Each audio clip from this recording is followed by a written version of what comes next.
Loss తెలుసు, rules తెలుసు, ప్రస్తుతం ఉన్న సమాజంలో ఎటువంటి రూల్స్ అప్లై అవుతాయి, ఒకవేళ బయటపడితే ఎలాంటి సిచ్యువేషన్ ఉంటుంది అని పూర్తిగా తెలిసిన వ్యక్తి అంతగా మాట్లాడడానికి కారణం ఏమై ఉంటుందంటారు? మేడం తనకేంటంటే బాగా కాన్ఫిడెన్స్ ఏంటంటే మేడం, ఇప్పుడు లాస్ అన్ని కూడా ఎట్లా అయినా సరే లివ్ ఇన్ రిలేషన్షిప్ లో ఉండొచ్చు, లేకపోతే వైఫ్ కి దూరంగా ఉన్నామని ఒక మాట చెప్పేసేస్తే అది చెల్లుబాటు right అయిపోతుంది కదా, రైట్ అయిపోతుంది. ఏముంది వైఫ్ తో నాకు సుఖం లేదు అని ఒక మాట అనేస్తే అది టేక్ ఇట్ ఫర్ గ్రాంటెడ్ అయిపోతుంది కదా మేడం ఈ రోజుల్లో. సుప్రీం కోర్టే చెప్పింది లివింగ్ ఈజ్ నాట్ ఫైన్ చెప్పేసింది కదా. దాంతో ఏంటంటే అదొక అడ్వాంటేజ్ గా తీసుకుని, దట్టు ఏంటంటే తనతో పాటు రిక్రూట్ అయిన ఆఫీసర్స్ అందరూ మంచి మంచి క్యాడర్స్ లో ఉన్నారు మేడం. ఎస్పీ క్యాడర్స్ లో ఉన్నారు, ఇంకా డిఐజీ క్యాడర్స్ లో ఉన్నారు, అట్లా చాలా పెద్ద పెద్ద క్యాడర్స్ లో ఉన్నారు తనతో రిక్రూట్ అయిన తన ఫ్రెండ్స్ అందరు. సో ఇన్ఫ్లుయెన్స్ చేయొచ్చు అనుకున్నాడు. నేను ఇన్ఫ్లుయెన్స్ చేస్తాను, నువ్వు నన్ను ఏం చేయగలవు, ఆఫ్టర్ ఆల్ నువ్వెంత నీ బతికెంత. దట్టు మేడం నేను లవ్ మ్యారేజ్ చేసుకోవడంతో ఏమైందంటే నాకు నా ఫ్యామిలీ సపోర్ట్ లేకుండా పోయింది మేడం. అంటే అప్పట్లో మరి ఎవరు బ్రాహ్మణ్ వచ్చి చేసుకున్నారంటే యాక్సెప్ట్ చేయలేరు. అది తప్ప ఒప్ప అనేది మనం ఎలా చెప్పగలం, వాళ్ళు డిసైడ్ అవ్వాలి, అది వాళ్ళ నిర్ణయం అది. సో నేను కూడా వాళ్ళ నిర్ణయాన్ని గౌరవించి వాళ్ళ ఇంటికి వెళ్ళలేదు మేడం. నేను కూడా ఎప్పుడు వాళ్ళని బాధపడదలుచుకోలేదు. వాళ్ళ ఇంటికి కన్న వాళ్ళకి మీ సొంత వాళ్ళకి కూడా మీరు ఈ పెళ్లితోటి దూరం అయిపోయారు? దూరం అయిపోయాను మేడం, నేను కంప్లీట్ గా దూరం అయిపోయాను.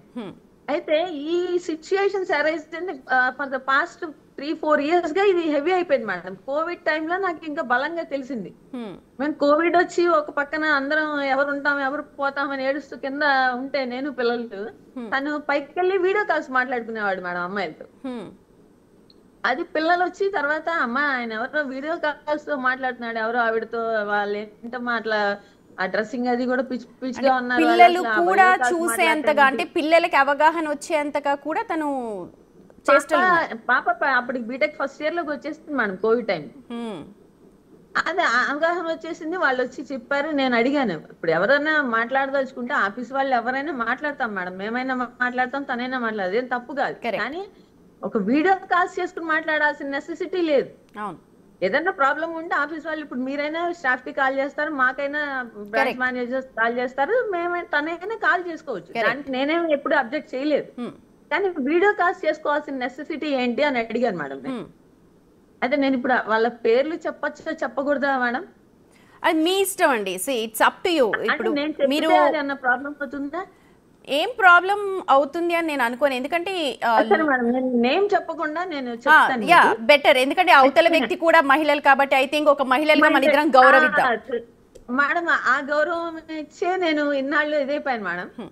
తన అనంతపురంలో డెప్యుటేషన్ కి వెళ్ళినప్పుడు ఒక అమ్మాయితో ఇట్లాగే రిలేషన్ లోకి వెళ్తే నేను ఆ సంగతి వీడియో కాల్స్ మాట్లాడుతున్నాడు అన్న సంగతి తెలిసి నేను క్వశ్చన్ చేశాను. చేస్తే అవును నన్ను చూడాలనే చేసింది, నీకేంటి అన్నాడు మేడం. అదే నిన్ను చూడాలనుకుని వీడియో కాల్ చేయడం ఏంటి, ఆ అమ్మాయి ఎవరు అసలు నిన్ను చూడాలనుకుని వీడియో కాల్ చేయడానికి, మేముంటే ఇక్కడ ఫ్యామిలీ ఇక్కడ ఉన్నప్పుడు ఆవిడ ఎవరు అని అడిగితే నా ఇష్టం, నేను తను మ్యారేజ్ చేసుకోవాలనుకుంటున్నాను, నువ్వు నాకు డైవర్స్ ఇచ్చేసే అన్నాడు మేడం. ఓకే, డైవర్స్ ఇచ్చేసే అంటే అదేంటి అసలు పిల్లలు ఇద్దరు ఉన్నారు, డైవర్స్ ఇచ్చేసే అని ఒక ఉత్తమ మాట మాట్లాడేస్తావు ఏంటి అంటే, గబగబా అంటే తనకేంటంటే మనం ఈ రిజిస్ట్రేషన్ పేపర్స్ అవన్నీ రాయడం అలవాటు కదా బాగా.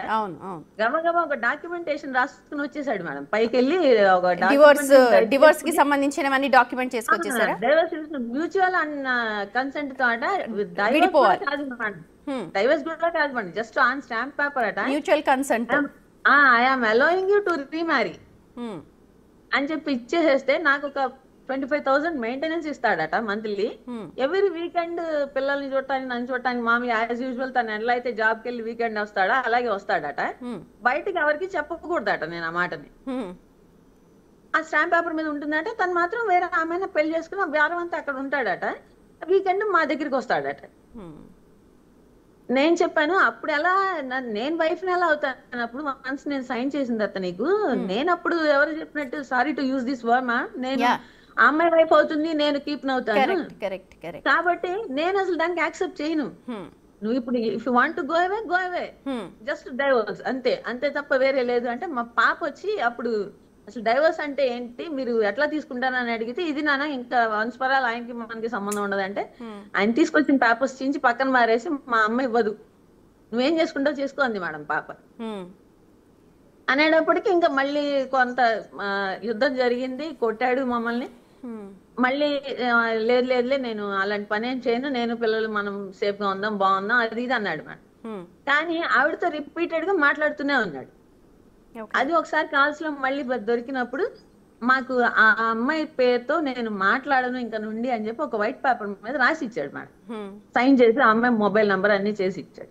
నేను అమ్మాయి కాల్ చేశా, అమ్మాయి ఇది మంచి పద్ధతి కాదు, నేను ప్రేమించి వివాహం చేసుకున్నాను, నా పేరెంట్స్ ని వదులుకుని వచ్చేసాను నేను తన కోసం, నాకంటూ తను నా పిల్లలు తప్ప ఎవరు లేరు, నీకు ఇది మంచి పద్ధతి కాదు అని చెప్పాను మేడం అమ్మాయికి. నేను పొలిటికల్ బ్యాక్గ్రౌండ్ ఉన్న ఫ్యామిలీ ఉన్న అమ్మాయిని మీరు నన్ను ఏం చేయలేరు అంది మేడం అమ్మాయి. నన్ను పొలిటికల్ బ్యాక్గ్రౌండ్ ఉండడానికి, ఫ్యామిలీని నాశనం చేయడానికి నీకేం హక్కు ఉంది?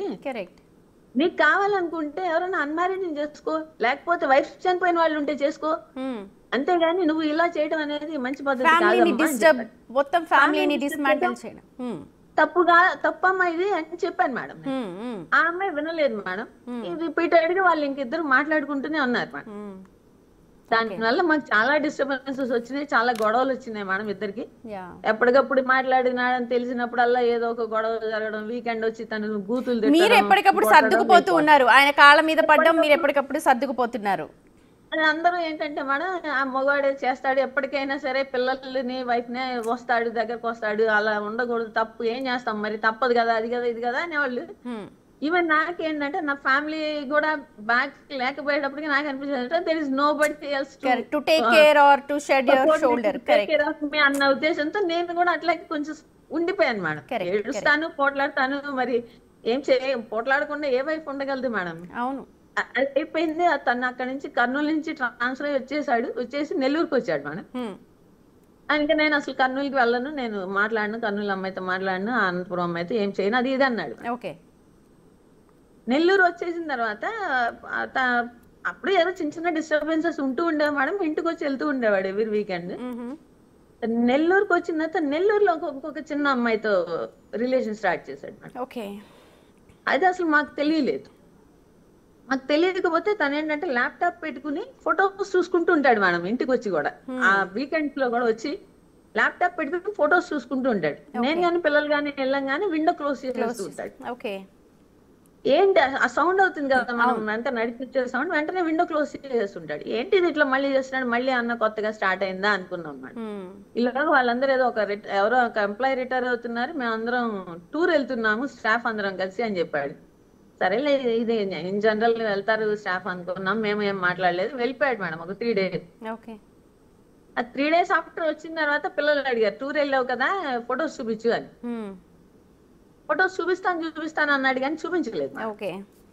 పిల్లలు కూడా రిపీట్, అంటే ఇంకా పిల్లలకి కూడా ఏంటంటే మేడం కాబట్టి పాప రిపీటెడ్ గా అడిగింది, నువ్వు ఫోటోలు చూపించమంటే ఎందుకు చూపించట్లేదు అంటే నాకు చూపిస్తాలే, ఇప్పుడు ఏంటంత అర్జెంట్, నేను చూపిస్తాలే, అది ఇది అన్నాడు.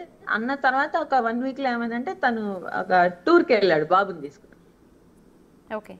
పాపకి ఎగ్జామ్స్ ఉన్నాయి, మేము రామని అంటే తను బాబు ఇద్దరు వెళ్ళారు. వెళ్లే ముందు నా హార్డ్ డిస్క్ ఏమి టచ్ చేయొద్దు, నా ల్యాప్టాప్ టచ్ చేయొద్దు, అది ఇది అని చెప్పి గట్టిగా వార్నింగ్ లాగా ఇచ్చి వెళ్ళిపోయాడు మేడం. పాప తర్వాత అంది, అమ్మా నా ఏదో ఏమి టచ్ చేయొద్దు ఇలా చెప్పాడు, సో నువ్వు కూడా ఏం టచ్ చేయకమా అంది.